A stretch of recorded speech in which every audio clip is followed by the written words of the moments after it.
The rumors are true. The Pokémon Company isn't just asking for more cards, they are building an empire to print them. With the massive expansion of the Millennium Print Group, empty shelves may soon be a relic of the past. But for investors holding sealed cases, this news rings an alarm bell. Does a mega factory mean the end of value?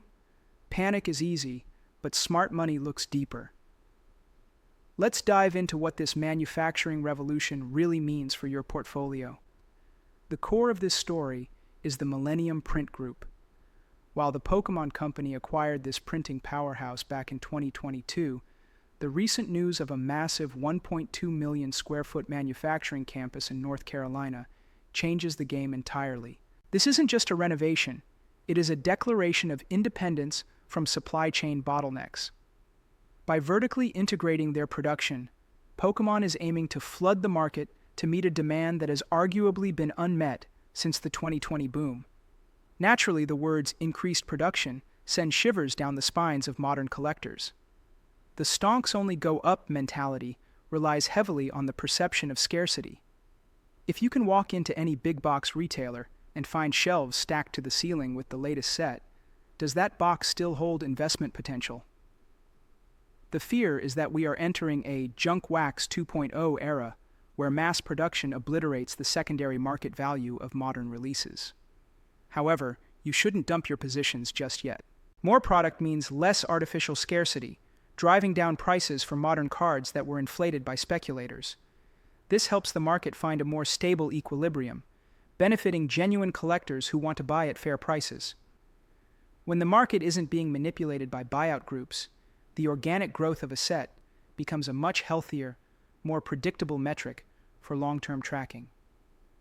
We must remember that for our investments to mature, the game needs players. Making the game accessible at retail prices encourages more players to open packs and collect, growing the overall fan base. A larger, healthier player base supports the long-term health of the entire TCG, including the secondary market for valuable cards. If a kid can't buy a pack today, they won't be the adult buying your slab Charizard in 10 years.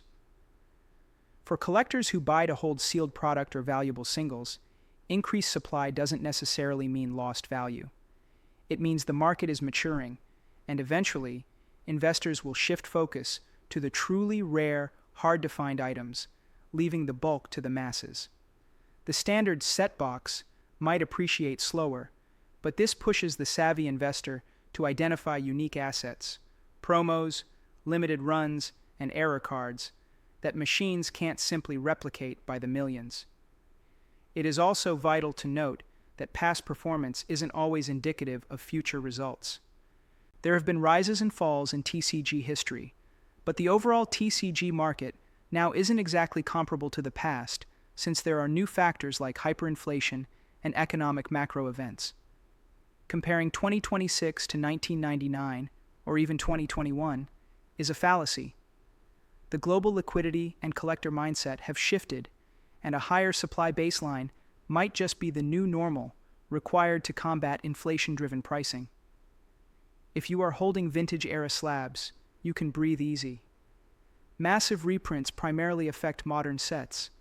Your vintage sealed boxes and graded rare vintage cards, like First Edition, are insulated from this oversupply and maintain their scarcity-driven value. A new factory in North Carolina cannot print 1999 history. The gap between modern and vintage will likely widen, cementing vintage as the gold standard of safety. Is it too late? Ironically, some critics argue this move comes too late to save the current retail experience.